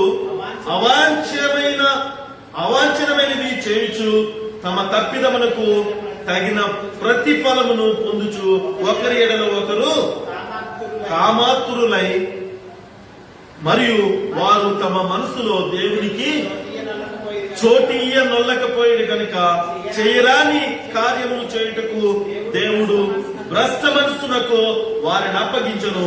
అట్టి వారి సమస్తమైన దుర్నీతి చేతను దుష్టత్వము చేతను లోభము చేతను ఈర్ష్య చేతను నిండుకొని మత్సర నరహత్య కలహము కపట వైరములను వాటితో నిండిన వారే కొండెగాడును అపవాదులను ద్వేషులను హింసకులను అహంకారులను పెంకములాడు వారును చెడ్డ వాటిని కల్పించేవారును తల్లిదండ్రులకు అవివేకులను మాట తప్పువారును అనురాగరహితులను నిరర్ధులై. అది చివరికి ఏంటంటే ఇంత వీళ్ళ గుణగణాలన్నీ చూపించాడు ఇక్కడ. చివరికి వాళ్ళు ఏమవుతారట? నిరర్ధులవుతారట. ఇంకే ఏ విధమైనటువంటి అర్థం లేదు, వారికి ఏ విధమైనటువంటి ప్రయోజనం లేదు. వారు చేసిన క్రియలన్నీ కూడా ఎంత తుష్టమైనటువంటి క్రియలు చేస్తారో ప్రతిదీ కూడా పేరు పైన ఒక్కొక్కటి మనం ఆ వచనాల్లో చూస్తాం. 22 నుంచి 32 వచనం వరకు కూడా. రే సహోదరి సహోదరులారా, అది జ్ఞానంతో కూడినటువంటి కాదు, అజ్ఞానంతో వారు చేస్తున్నటువంటి చెడ్డ క్రియలు. అది అజ్ఞానంతో చేస్తున్నటువంటి చెడ్డ క్రియలు. కాబట్టి నీవు దేవుని నుండి దూరంగా జీవిస్తున్నావని నీకు తెలుసా? ఎందుకంటే సృష్టిని పూజిస్తున్నటువంటి వారు మరి దేవునికి అవిధేయులు కాదా? దేవుని నుండి దూరంగా జీవిస్తున్న వారు కాదా? నువ్వు ఎలా జీవిస్తున్నావు ఒకసారి ఆలోచించు. నీవు పాపము లేని వాడిని అని నువ్వు ఎందుకు చెప్పుకుంటావు? నేను పాపము చేయలేదని నువ్వు ఎందుకు అనుకుంటున్నావు? కారణం ఏంటంటే నువ్వు ఆ స్థితిగానే చివరికి నీవే దేవునికి దూరం చేసుకుంటున్నావు ప్రియా సహోదరి సహోదరుడా. కాబట్టి మనము దేవుణ్ణి ఆరాధించడం కొరకు, దేవుణ్ణి మహిమపరచుట కొరకు నీవు సిద్ధపడినట్లయితే, ఇక్కడ దేవుని యొక్క ప్రేమ నీవు గమనించినట్లయితే, దేవుడు నిన్ను నిర్మించిన విధానం నీవు ఒకసారి నీకు తెలిసినట్లయితే, నీవు దేవునికి లోబడి జీవిస్తావు. దేవుని మీదే నీ యొక్క జీవితానికి ఆయననే అధికారిగా నీవు నిర్ణయించుకుంటావు.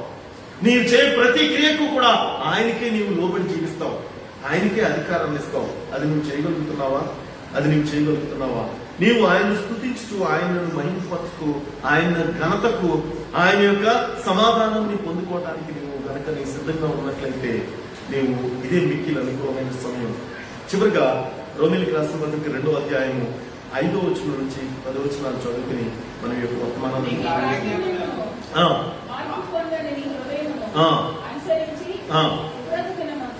అనగా బయలుపరచబడు దినమునందు నీకు నీవే ఉగ్రతను సమకూర్చుకొనుచున్నావు. ఎందుకంట నీ కాఠిన్యము వలన మార్పు పొందని నీ హృదయము అనుసరించి. అది నువ్వెలా ఉన్నావంటే ఎంత చెప్పినా మార్పు చెందలేకపోతున్నావు. నీ కాఠిన్యాన్ని బట్టి నీకు నీవుగానే ఉగ్రత దినమునందు నిన్ను నీవే దేవునికి సమకూర్చుకుంటున్నావు. నీవు చేస్తున్న పని 6వ వచనం, ఆయన ప్రతివానికి వాని క్రియల చొప్పున ప్రతిఫలమిచ్చును. సత్క్రియను ఓపికగా చేయుచు మహిమను, ఘనతను, అక్షయతను వెతుకు వారికి నిత్య జీవమును. అయితే భేదమును పుట్టించి సత్యమునకు లోబడక దుర్నీతికి లోబడు వారి మీదికి దేవుని ఉగ్రతయు రౌద్రమును వచ్చును. దుష్కార్యము చేయు ప్రతి మనుషునికి, ఆత్మకు మొదట యూదునికి, గ్రీసు దేశస్థునికి కూడా శ్రమయు వేదనయు కలుగును. సత్క్రియ చేయు ప్రతి వానికి మొదట యూదునికి, గ్రీసు దేశస్థునికి కూడా మహిమయు, ఘనతయు, సమాధానమును కలుగును. ఆమేన్. దేవునికి వందనాలు. ఎందుకో తెలుసా?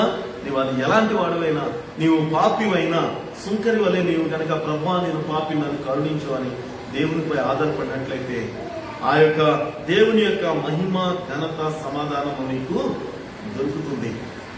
అంతేకాని నీ హృదయాన్ని కాఠిన్యపరుచుకొని నీవు మారు మనసు పొందనొల్లని వాడగా, నల్లనామగా, దుష్కార్యము చేత ప్రతి మనిషిని కూడా నీవు హింసిస్తూ చేస్తున్నటువంటి క్రియలను బట్టి రేపు నీవు దేవుని యొక్క ప్రతి అక్కడ చాలా స్పష్టంగా చెప్పబడింది. అక్కడ ఆయన యొక్క 6వ వచనం, ఆయన ప్రతి వానికి వాని క్రియలు చెప్పిన ప్రతిఫలము ఆయన దగ్గర ఉందని. మరి అది పొందుకోవటానికి నువ్వు అది మంచివాడమైనా చెడ్డవాడమైనా లేదు. కాబట్టి నువ్వు అది పొందుకోవటానికి నువ్వు సిద్ధంగా ఉండాల్సిందే. కాబట్టి ఇప్పుడు చెప్పండి, మీలో నాలో పాపము చేయని వారు, పాపిని కాదు అన్నవారు చేయొద్దండి. పాపిని కాదు అన్నవారు ఎవరో అందరం పాపము చేసి దేవుడు అనుగ్రహించి మహిమ పొందలేకపోతున్నాం. ముందు అందుకే మీలో పాపం చేయని వారు ఎవరు అంటే ఒకరు కూడా చేయట్లేదు. అందరం మేము మంచివారమని చెప్తాము, ఇంకొందరమని చెప్తాం. కానీ సహోదరి మన నీతి ఏ బాధ్యత? దేవుని యొక్క ఉచితమైనటువంటి కృప అది. దేవుడు మనలను కరుణించి ప్రేమించి ఆయన యొక్క మాటలు, నీతి మాటల ద్వారా మనందరినీ కూడా ఆదరించాడు, మనలను రక్షిస్తున్నాడు. ఆ రక్షణకు నీవు నేను యోగ్యురాలని, యోగ్యుడిగా అవ్వాలని దేవుని యొక్క ప్రేమ ఉన్నది కనుక ఆయన ప్రేమిద్దాం, ఆయన మహిమపడతాం. ఆయన యొక్క మహిమకు మనందరికీ కూడా యోగ్యం అవుతాం. అంటే దానితో దేవుడు మనందరికీ అనుగ్రహించాలని కోరుకుంటూ ఈ కొద్ది వాక్యాన్ని నేను ముగిస్తున్నాను. దేవుడు మిమ్మల్ని దీవించి ఆశీర్వదించును గాక. ఓకే, ఈ యొక్క ఆరాధన మనం ముగించుకునే కొరకు దయచేసి అందరూ కూడా లేచి నిలబడినట్లయితే ఇక ఆరాధన ముగించుకున్నట్టు 178 178 ప్రేమామృతదారులు చెందిన మన యేసుకు సమమెవరు. Song number 178 178 పాటండి. ప్రేమామృతదారులు చెందిన మన యేసుకు సమమెవరు. ఈ పాట పాడుకుంటూ దేవుని మహిమపరుద్దాం, స్తుతిద్దాం. ప్రేమామృతదారులు చెందిన మన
ఆ ప్రేమ కలిగినటువంటి ఆ సర్వశక్తిమంతుడికి సమం ఎవరున్నారు? ఆ ఎంత ఘోర పాపాత్ములైనా కూడా ఆయన క్షమించగలిగే గొప్ప దేవుడు ఆయనని నీవు విశ్వసిస్తున్నావా? ఆ రీతిగా నీవు నమ్మినట్లయితే ఈ యొక్క ముగింపు ప్రార్థనలో నీవు ఏకీభవించు. ప్రభా, నేను పాపిని అని ఆ యొక్క సుంకరి వేడుకున్న రీతిగా నీవు వేడుకో. తప్పగా దేవుడు నిన్ను క్షమించడానికి సిద్ధంగా ఉన్నాడు. ఈ సమయంలో పాస్టర్ గారు మమ్మల్ని ముగింపు ప్రార్థనలు నడుపుతుండగా మనందరము కూడా ప్రభా, నేను పాపిని, నన్ను కరుణించు అని మనందరం కూడా దేవునిపై ఆధారపడదాం. దేవుడు తప్పగా మనందరినీ కూడా క్షమించి ఆయన యొక్క నీతి రాజ్యానికి వారసులుగా చేయడానికి ఆయన సిద్ధంగా ఉన్నాడని మనం నమ్ముదాం. కనుక సహోదరి సహోదరుడా, నీవున్న స్థలంలోనే, నీవున్నటువంటి స్థితిలోనే ఆయనపై ఆధారపడు. ప్రభువా, నేను పాపిని, నన్ను కరుణించాయా అని తప్పక దేవుడిని నిన్ను క్షమించడానికి, నిన్ను రక్షించడానికి ఆయన వచ్చిందే ఈ లోకానికి పాపులను రక్షించడం కనుక పాపాత్ములైనటువంటి మనందరినీ కూడా రక్షించడానికి ఆయన సిద్ధంగా ఉన్నాడు. అట్టి దానికి మనందరం కోరుకున్నాక మనం యొక్క ముగింపు ప్రార్థనలో ఎక్కిపోతాం. దయచేసి అందరూ కూడా తలవంచినట్లయితే ప్రార్థన చేసుకుందాం. మహోన్నతుడా, గొప్ప తండ్రి, రాజులకు రాజ్యం నీకే వందనాలు తండ్రి. నేను దీనులను అవాక్యులను ఎన్నికలేని వారు తండ్రి. అయినప్పటికీ నేను మీ మమ్మల్ని ఎంతో ముఖ్యంగా ప్రేమించండి. మీ యొక్క చల్లని రెక్కల మీద మమ్మల్ని భద్రపరచండి. ఇన్ని దినములు కాచి కాపాడినది సజీవ లెక్కలు వచ్చినది మీకు వందనాలు ప్రభావ. చక్కటి ఆరోగ్యాన్ని మాకు దయచేసినందుకు మీకు వేలాది స్తోత్రాలు తండ్రి. ఎంతో మందికి లేనటువంటి గొప్ప తండ్రి తండ్రి నైనా మా యొక్క స్థితిని బట్టి కాదు కానీ తండ్రి, మీ యొక్క ప్రేమను బట్టి మాకు ఇచ్చేయండి. ఈ యొక్క పరిశుద్ధ విశ్రాంతి దేవాలయంలో ఉండి తండ్రి నైనా మీతో చక్కటి సహవాసంలో పాల్పంచుకుంటండి. మిమ్మల్ని చూసి తండ్రి మీ యొక్క నైనా ఆధ్యాత్మికమైనటువంటి మర్మాలను నేర్చుకునే తండ్రి మీరు మాకు దయచేశారయ్యా. మీకు వేలాది వందనాలు తండ్రి. నేను గడిచిన దినములన్నీ నేను మీ యొక్క కృపను బట్టి మమ్మల్ని క్షమించి నేను కాపాడినందుకు మీకు వందనాలు చెల్లించుకుంటున్నాను తండ్రి. నేను ఇప్పటి వరకు జరిగిన ప్రతి కార్యక్రమంలో నేను మీరు తోడుగా ఉండి నడిపించారయ్యా. మీరు మేము పొందినారు మేము వచ్చినాం తండ్రి. నైనా ఇగో తండ్రి, చిన్న బిడ్డలు ఎంతో నైనా వినయ విధేయులుగా భయభక్తులతో తండ్రి నైనా మిమ్మల్ని ఎందునైనా నేను వినయంతో బిడ్డలైనా తండ్రి పాల్పంచుకున్న ప్రతి కార్యక్రమాన్ని మీరు దీవించి ఆశీర్వదించండి. బిడ్డకి చక్కటి ఆరోగ్యము బలము దయచేయండి ప్రభా. వారిని తండ్రి ఉన్నతంగా మీరు ఆశీర్వదించండి. వారి జీవితాలు వారిని స్థిరపరచండి తండ్రి. నేను యోగ్యకరంగా వారు జీవించడానికి సహాయం చేయండి. వారిని బట్టి అదే కుటుంబాన్ని కూడా మీరు ఆశీర్వదించండి ప్రభా.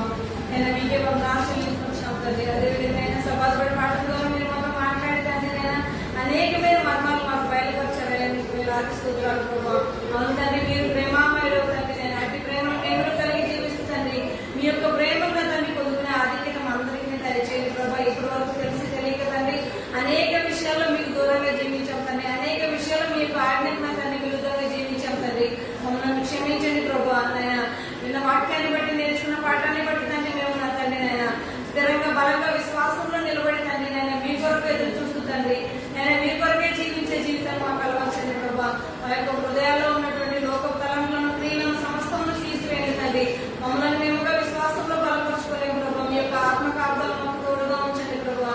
నేను మీకు నా తండ్రి యోగ్యకరమైన ఆలోచనలు, మీకు యోగ్యకరమైనటువంటి జీవితాన్ని మేము జీవించడానికి సహాయం చేయండి ప్రభా. నీకు నమ్మకమైన దాసులుగా, నీకు నమ్మకమైనటువంటి విశ్వాసులుగా మేము దినదినము నా తండ్రి నేను వాక్యానుసారంగా ఎదుగుటకు సహాయం చేయండి ప్రభా. నేను ఇప్పటి వరకు మేము చేసిన అనేక తప్పిదాలను బట్టి మమ్మల్ని క్షమించండి ప్రభా. నేను మాటల్లోను, చూపులోను, తలంపులోను, క్రియల్లోను సమస్తంలో తండ్రి నైనా అనేక తప్పిదాలనైనా పాపాలనైనా మీకు విరుద్ధంగా ఏకరంగా జీవించాం ప్రభా. వాటి అన్నింటిని బట్టి నైనా మమ్మల్ని క్షమించి ప్రభా. అట్టి క్రియలు మేము ఎన్నటికీ చేయకుండా నా తండ్రి నైనా మీకు విధేయతగా వాక్యానికి లోబడి జీవించే బిడ్డగా మేము జీవించటమైనా పరిశుద్ధాత్మ కలిగి నేను మేము జీవించటమైనా అటు తలంపులను, అటు క్రియలను మేము కలిగి జీవించి మీకు యోగ్యకరంగా తండ్రి మీరిచ్చే ఆశీర్వాదాలను మేము అదులోపమైన మమ్మల్ని తీర్చిదిద్దండి ప్రభా. మా జీవితాల పట్ల మీరు అధికారిగా ఉండండి తండ్రి. నేను మీ యొక్క అడుగుజాడలో, మీ యొక్క నా తండ్రి నడవడికలో మమ్మల్ని నడిపించండి ప్రభా. మా చేయి పట్టి మీరే మమ్మల్ని నడిపించండి తండ్రి. మా యొక్క ఆలోచన, మా యొక్క శక్తిని బట్టి, మా జ్ఞానాన్ని బట్టి మా జీవితాలు మేము నైనా సిద్ధపరచుకునక కేవలం మీ యొక్క చిత్తాన్ని బట్టి మమ్మల్ని మేము స్థిరపరచుకున్నట్టు సహాయం చేయండి ప్రభా. మీకే వందనాలు తండ్రి. నేను ఈ యొక్క శేషించిన సంఘాన్ని మీరు జ్ఞాపకం చేసుకోనండి ప్రభా. నేను సంఘంలో ఉన్న ప్రతి ఒక్క బిడ్డను, వారి కుటుంబాలను మీరు జ్ఞాపకం చేసుకోనండి తండ్రి. వాక్యానికి లోబడి జీవిస్తూ తండ్రి, వాక్యానికి విధేయత కలిగి జీవిస్తూ తండ్రి నైనా ఆజ్ఞను నేను అతిగమించకుండా తండ్రి ఆజ్ఞానుసారంగా మేమందరం జీవించడానికి సహాయం చేయండి. నేను ఒకరి పట్ల ఒక సహోదర ప్రేమ కలిగి జీవించడం ఎంత మనోహరం అని చెప్తున్నాను తండ్రి. అట్టి మనోహరంలో మేమందరం కలిగి ఉండటం ప్రతి బిడ్డకు నా తండ్రి సహోదర ప్రేమ కలిగి నేను మేమందరం నా తండ్రి నేను విశ్వాస జీవితంలో ఒక కుటుంబం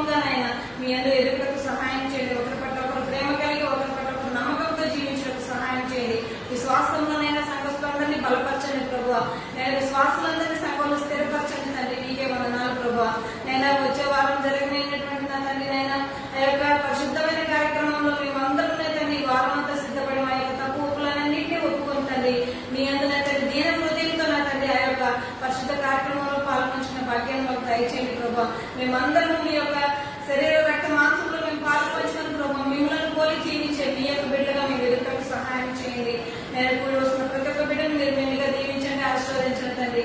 మేమందరూ కొట్టి హృదయాలతో యొక్క సన్నిధికి వచ్చిన ప్రభావ మీ యొక్క మెండైన దీవెనలతో తిరిగి మా గృహాలకు వెళ్ళటకు నైనా సమృద్ధి దీవెనలు, విశ్రాంతి దీవెనలు మా అందరికీ దయచేయండి తండ్రి. నేను ఒక్క దినము విశ్రాంతి దేవాలయంలో గడుపుతా 1000 దినముల కంటే నేను శ్రేష్టమని చెప్తున్నాను తండ్రి. అట్టి 1000 దినములకు సరిపడా తండ్రి నాయన దీవెనలన్నింటినీ నేను మేము పొందుకున్నట్టు సహాయం చేయండి. మా యొక్క ఆలోచనలన్నింటినీ సరిచేసుకుని శుద్ధ హృదయంతో జీవించే హృదయాలను మాకు దయచేయండి ప్రభావ. అదేవిధంగా సంఘంలో తండ్రి ఎవరిని జ్ఞాపకం చేసుకోండి. నేను వాక్యానికి లోబడి జీవిస్తూ తండ్రి మీ యొక్క సేవలో పాలుభాగస్తులు ఉండడం నేను వారిని ఇంకా మీరు లేవరైతే పిల్లలైతే నేర్పించుకోనండి ప్రభావ. అదేవిధంగా వృద్ధాప్యంలో ఉన్న వారిని జ్ఞాపకం చేసుకోండి. వారికి మీరే తోడుకోండి, శక్తిని బలమును దయచేయండి ప్రభావ. మీ అందరి విశ్వాసంలో ఎదుగుతుందండి, మీ కొరకే జీవించే జీవితాన్ని బిడ్డ కలవచ్చండి తండ్రి అయినా. అదే ప్రతి ఒక్క కుటుంబంలో ఉద్యోగాలు చేస్తున్న వారిని జ్ఞాపకం చేసుకోండి. వారి యొక్క ఉద్యోగాలు మీరు ఉన్నతంగా ఆశీర్వదించండి ప్రభావ. మీ యొక్క నామాన్ని బట్టి బిడ్డ ఎదుగుతుందండి. మీ యొక్క నామకాలకే వారు వాడబడటకు అయినా సహాయం చేయండి. ప్రతి ఒక్క బిడ్డ మీకు సాక్షిగా జీవించడం కృప చూపించండి ప్రభావ. చదువుకున్న బిడ్డలను నేను జ్ఞాపకం చేసుకున్న వారు చదువులో మీరు తోడుకోండి, చక్కటి జ్ఞానం బిడ్డకు దయచేయండి, మంచి ఉత్తీర్ణత కలిగితండి. నీ యందు విశ్వాసంతో నీ యందు భయభక్తులు జరిగే బిడ్డలు ఈ విధంగా ఉంటారని బిడ్డలు బట్టి మీ యొక్క నామము మహిమపరచబడాలని బిడ్డలందరినీ మీరు బిడ్డగా దీవించండి. చక్కటి జ్ఞానంతో బిడ్డలను నింపి నడిపించండి ప్రభావ. మంచి ఉత్తీర్ణత బిడ్డకు దయచేయండి. ప్రతి బిడ్డనైన వారి తమ తలాంతులను మీ యొక్క సేవ నిమిత్తమే ఉపయోగించడం అట్టి కోరికను ఆయన హృదయంలో బిడ్డకు దయచేయండి. మీ యొక్క ఆజ్ఞను మా హృదయమైన పట్టు మీద రాసుకొని మీ చిత్తానుసారంగా మేము మీ యొక్క మాట ప్రకారం మేము జీవించడం సహాయం చేయండి ప్రభావ. ఈ లోకనాథు అనేక విషయాలు, ఆరోగ్య విషయంలోనైనా ఆర్థికపరమైన విషయాలను అనేక మార్లు మమ్మల్ని వెనుకలాగడానికి ప్రయత్నిస్తున్నప్పటికీ సాతాన్ని తొక్కిపెట్టకండి. మీ అందరూ విజయంతో మేమందరం ముందు కొనసాగటం అయినా మీ యొక్క కృపా కార్యక్రమాలు, మీ యొక్క కాపుదల మాకు అయినా మెండుగా దయచేయండి తండ్రి. నేను మీ యొక్క సేవలు నా తండ్రి, నేను మీ యొక్క ఆత్మచేత నింపబడి నేను బోధించిన వాక్యాన్ని బట్టి మీకు వేలాది వందనాలు చెల్లించుకుంటున్నాను తండ్రి. అవును ప్రభావ, గొప్ప ఆలోచనలో తండ్రి గర్వంతో నిండి తండ్రి మేము ఏ తప్పు చేయలేదు, మేము ఉన్నతమైన వారమని నేను మేముగా ఎంచుకుంటున్నాను తండ్రి. అది తప్పని నేను మీరు మాతో మాట్లాడి మమ్మల్ని సరిచేసినందుకు మీకు వందనాలు ప్రభావ. అవును తండ్రి, మేము అందరూ పాపమే ప్రభావ. మా యొక్క స్థితి తన నీచమైనది ప్రభావ. మమ్మల్ని కడిగి మీ యొక్క నైనా రక్తం చేత మమ్మల్ని శుద్ధిపరిచిన తండ్రి నైనా మన మంచు వల్లే హిమం వల్లే తెల్లగా మమ్మల్ని మార్చి నైనా ఈ యొక్క సేవకులుగా మీ యొక్క బిడ్డలుగా తండ్రి మీ ఆశీర్వాదాలకు యోగ్యులుగా మమ్మల్ని తయారు చేయడం మా జీవితాన్ని మీ చేతులుగా చెప్తున్నాయా. ఈ యొక్క పాద సన్నిధిలో మేము అందరూ తగ్గించిన తండ్రి నేను వేడుకుంటున్నాం తండ్రి. ప్రతి ఒక్క బిడ్డ హృదయంలోనైనా వారి యొక్క తలంపులను మీరు ఎరిగిన తండ్రి, వారి కోరికలను సిద్ధింపచేసి ప్రతి బిడ్డ మీకు సాక్షిగా మీకు కృతజ్ఞతాస్తుతులు చెల్లించుకుంటూ సహాయం చేయండి. మీకే వందనాలు ప్రభువా. నేను ఇంకా ఉన్న తండ్రి సేవను బలపరచండి తండ్రి. దినదినము విశ్వాసంలో మేము బలంగాను దృఢంగానే ఎదుగుతుంది. మీకు నమ్మకమైన దాసులుగా మేము ఉండటకు సహాయం చేయమని చేసిన ప్రార్థనల తప్పులుంటే క్షమించి ప్రార్థన ఇంకా మమ్మల్ని బలపరిచి మీకు యోగ్యకరంగా మేము జీవిస్తుంది యొక్క సమస్త దీనులకు మమ్మల్ని అర్హులుగా చేయమని వేసిన పెట్టి అడిగి పెట్టుకుని ప్రార్థన చేస్తున్నాము తండ్రి.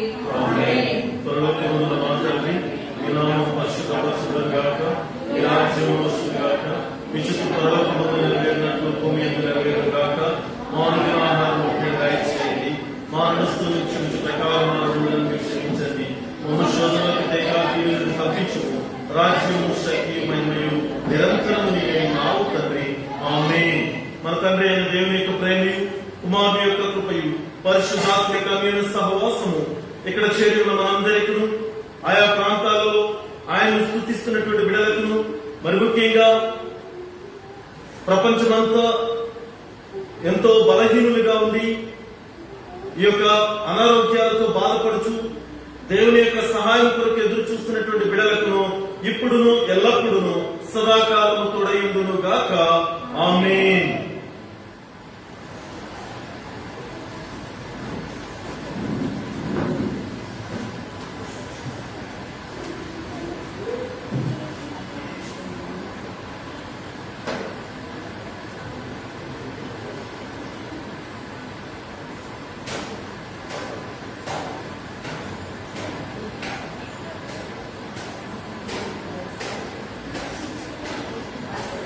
Sure.